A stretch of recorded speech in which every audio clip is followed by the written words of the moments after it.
Mediation in criminal cases allows the offender and the victim to talk to each other. It's a form of restorative justice that takes place in a court with the support of special mediators. Mediation can be used in all types of criminal cases, from threat and theft to severe traffic accidents and serious acts of violence. Why mediation in criminal cases? Its purpose is restoration, which may be emotional.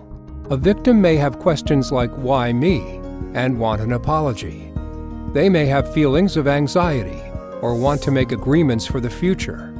They can also agree on material or financial restorations. Does this mean the offender will not be sentenced? Mediation does not replace criminal proceedings.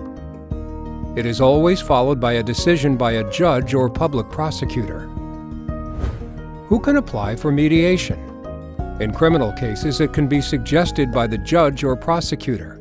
The Child Care and Protection Board can sign up an offender.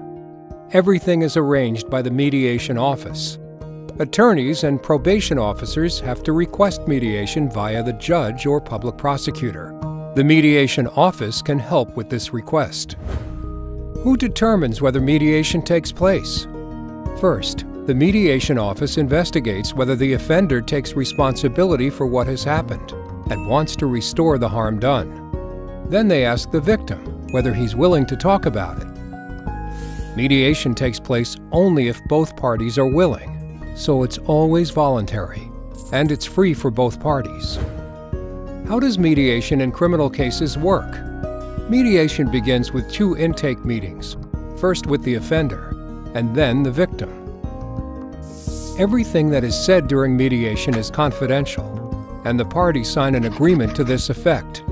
If they're both willing, a joint meeting takes place, supervised by 2 mediators. They may discuss the facts, what happened, each party's perceptions and emotions, the consequences, and the damage caused.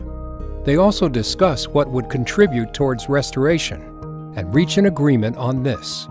Together, the victim and offender decide which matters should be written down in the agreement.